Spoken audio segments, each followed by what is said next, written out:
मुख्यमंत्री देवेंद्र फडणवीस अंबरनाथ दौऱ्यावर। राज्याचे मुख्यमंत्री देवेंद्र फडणवीस आज अंबरनाथ दौऱ्यावर आहेत। भाजप उमेदवारासाठी आज मुख्यमंत्री देवेंद्र फडणवीसांची अंबरनाथमध्ये सभा।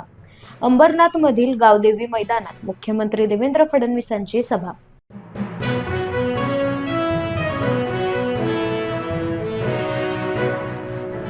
अंबरनाथमध्ये भीतीचे काहूर माजले, मध्यरात्री गोळीबार। मुख्यमंत्री देवेंद्र फडणवीसांच्या सभेपूर्वीच अंबरनाथमध्ये हादरवून टाकणारी घटना घडली। अंबरनाथमध्ये भाजप उमेदवार पवन वाळेकर यांच्या जनसंपर्क कार्यालयावर मध्यरात्री अज्ञातांनी गोळीबार केला।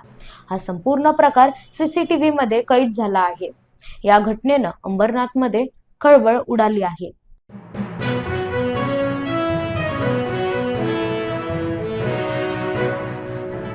उपमुख्यमंत्री अजित पवार मुख्यमंत्र्यांच्या भेटीला।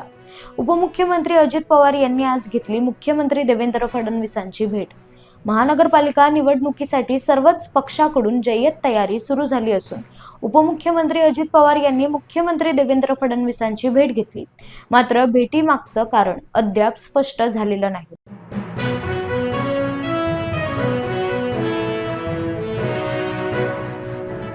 निवडणुकीच्या तारखांची घोषणा झाल्यानंतर आता ठाकरे बंधूंच्या युतीची घोषणा कधी होणार असा प्रश्न उपस्थित होत आहे। यावर खासदार संजय राऊत यांनी पत्रकार परिषदेत प्रतिक्रिया दिली आहे।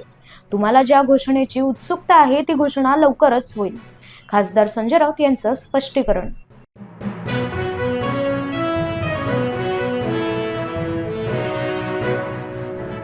पक्ष अंतिम टप्प्यात आलेल्यांच्या जागा वाटपाने काही फरक पडत नाही, नवनाथ बन यांची टीका। नवनाथ बन यांनी खासदार संजय राऊत यांच्यावर जोरदार टीका केली आहे। खासदार संजय राऊत यांनी पत्रकार परिषदेत ठाकरेंची सेना आणि मनसेची जागा वाटप अंतिम टप्प्यात आल्याचं सांगितलं। यावर पक्ष अंतिम टप्प्यात आलेल्यांच्या जागा वाटपाने काही फरक पडत नाही अशी टीका नवनाथ बन यांनी केली आहे।